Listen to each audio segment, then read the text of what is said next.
சாபம் அப்படிங்கிறது வந்து என்ன சாபமும் எல்லா சாபமும் பின்தொடராது. எந்த மாதிரி சாபங்கள் வாங்கியிருக்கிறாங்கிறத வச்சு தான் இது பின்னாடி பின் சன்னதிகளுக்கு தொடருமா தொடராதான்னு சொல்ல முடியும்.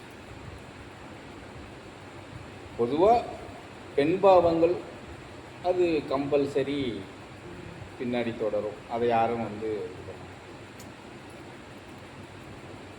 பெண் பாவத்தில் சாபமும் இருக்குது. ஒரு பெண்ணை வந்து ஒரு கொடூரமான நிகழ்ச்சியில் கொலை பண்ணுறான்னா அது கொலைங்கிறது பெண் பாவத்தில் வரும். அந்த பெண்ணு சாபம் இருந்தால் இது ரொம்ப கொடூரமாக பாதிக்கும்.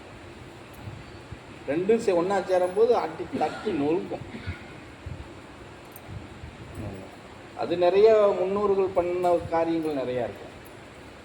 ஏதாவது ஒன்று பண்ணியிருப்பாங்க. அந்த பொண்ணுகள் பொண்ணு அக்காளாக இருக்கணும், தங்கச்சியாக இருக்கும், ஏதோ ஒன்று இது பண்ணி ஏதாவதுன்னு சொல்லி அதை அடிச்சிருப்பாங்க, கொண்டிருப்பாங்க, இல்லை உயிரோட புதைச்சிருப்பாங்க. இது ஏதாவது இருக்கும். அந்த ஒரு அடித்து கொள்ளும் போது அநியாயப்பட்ட பாவின் அந்த குழந்தை மன ரீதியாக வந்து ஒரு சாபத்தை விட்டுருந்தான்னா அது வேகமாக வேலை செய்யும்.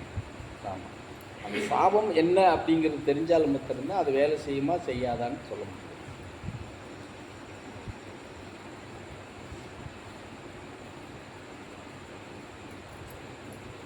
கன்னி தெய்வம் கூட இருக்குன்னு சொல்கிறாங்க சாமி.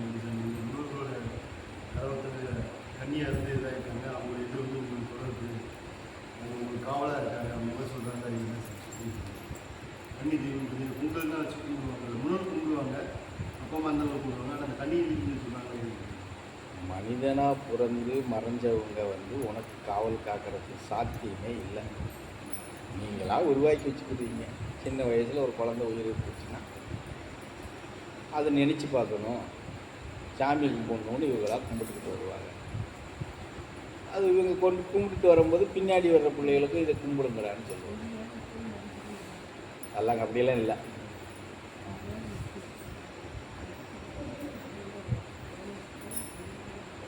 இது வேற குலதெய்வ வழிபாடு வேற என்ன சாமி? குலதெய்வம் வேற இது இல்லை, சில பேர் கன்னி தெய்வத்துக்கு குலதெய்வம்னு சொல்கிற மாதிரி இவங்களா உருவாக்கிக்கிறது.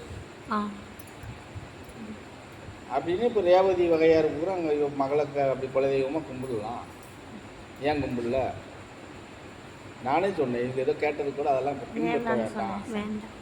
அது வந்து நீ இருக்கிற வரைக்கும் பண்ணுவாங்க, அப்புறம் பின்னாடி இருக்கிறவங்களுக்கு அது பாதிப்பு உருவாக்கும் அப்படின்னு சொன்னேன். அது மாதிரிலாம் செய்யணும். அந்த மாதிரி சாத்தியம் இல்லை. ஆனால் அந்த கொடுக்குறவங்க ஜாதகம் பார்க்குறவங்க அவங்க எல்லாமே அவங்க ஏதாவது ஒன்று சொல்லுவாங்க. இந்த வீட்டில் ஒரு கன்னி தெய்வம் இருக்கு, ஒரு குழந்தைக்கு நீ கும்பிடுங்க அப்படின்னு சொல்லிட்டு தான் இருப்பாங்க. அது அவங்க கற்றுக்கிட்ட கலை.